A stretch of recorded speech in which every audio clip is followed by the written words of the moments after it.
अस्सलाम वालेकुम, आप देख रहे हैं सादिया टिफिन और आज हम बनाएंगे रेशेदार हलीम। रेशेदार हलीम बनाने के लिए सबसे पहले गोश्त रेडी करेंगे।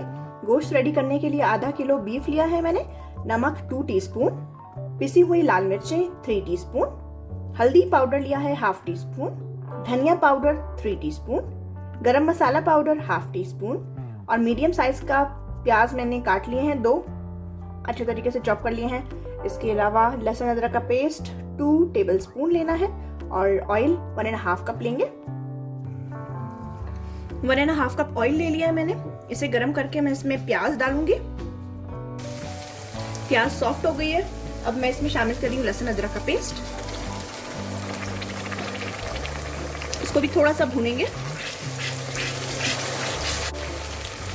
ये सारा काम मीडियम लो फ्लेम पे करना है। तकरीबन 15 सेकंड्स के लिए मैंने भून लिया लहसुन अदरक को। अब मैं इसमें शामिल कर रही हूँ बीफ।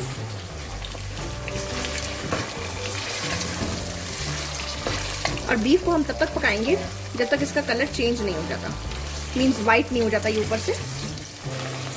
अब 3 मिनट मैंने गोश्त भून लिया, इसका कलर चेंज हो गया। इसमें बाकी तमाम मसाले शामिल करूंगी मैं।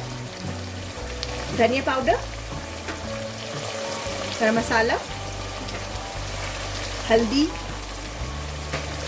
लाल मिर्चें और नमक। अब इसे मिक्स करेंगे और अगर लगे कि मसाला बहुत ड्राई है, पानी का छींटा मारने की ज़रूरत है तो आप वो भी मार सकते हैं, जस्ट इन केस कि आपको लगे मसाला जल जाएगा। मसाला भून गया है और 2 मिनट तकरीबन मैंने मसाला भूना है। अब मैं इसमें 2 लीटर पानी शामिल कर रही हूँ।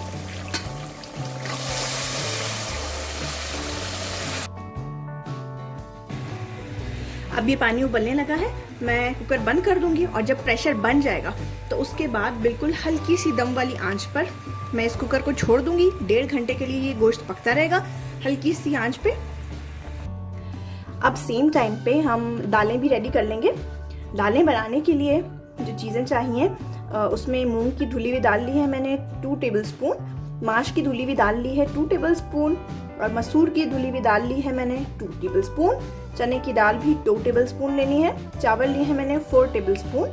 गंदम जो हलीम वाली होती है वो मैंने 5 टेबलस्पून ली है। जो हलीम वाली ली है मैंने 5 टेबलस्पून।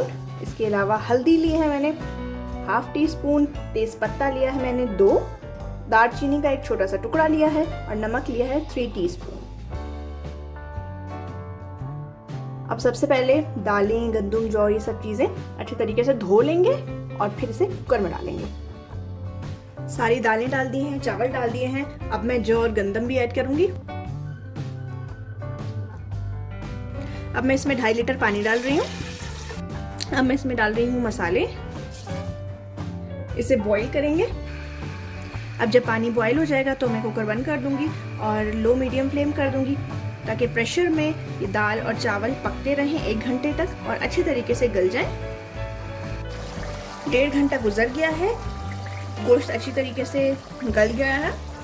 अब इसे मैंने थोड़ी सी देर मीडियम फ्लेम पे ड्राई किया है, भुना है, और ताकि जो उसका पानी था वो और भी खुश्क हो जाए।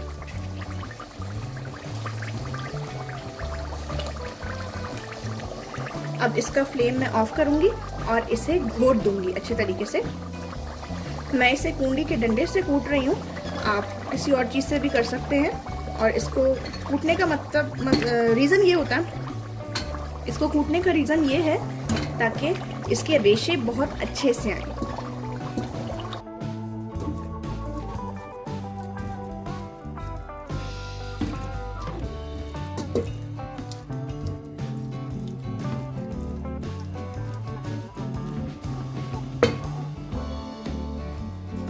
अब गोश्त अच्छे तरीके से मैंने घोट लिया है और अब मैं इसे दाल में मिक्स करूंगी। दाल भी 1 घंटे के बाद बिल्कुल रेडी हो गई है, पक गई है अच्छे तरीके से। इसमें दाल और चावल दोनों मैंने डाले थे और कुछ मसाले डाले थे। अब इस रेशेदार हलीम को असेंबल करेंगे। अब इसे फिर से घोटेंगे। पहले मिक्स कर रही हूँ इसे, उसके बाद मैं इसे घोटूंगी।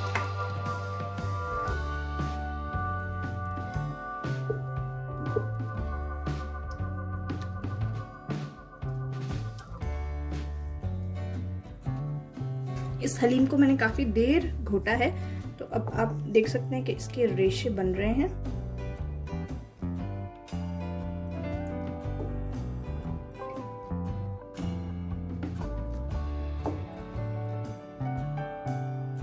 अब मैं इसे मज़ीद घोटूंगी ताकि ये दाल भी बिल्कुल पतली हो जाए।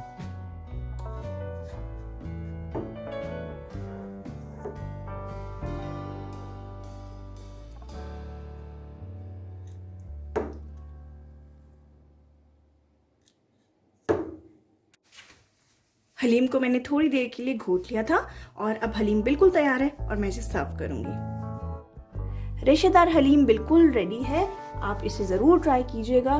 और अगर आप हाथ से घोटेंगे तो इसके रेशे आपको बहुत अच्छे मिलेंगे, रिजल्ट्स बहुत अच्छा मिलेगा।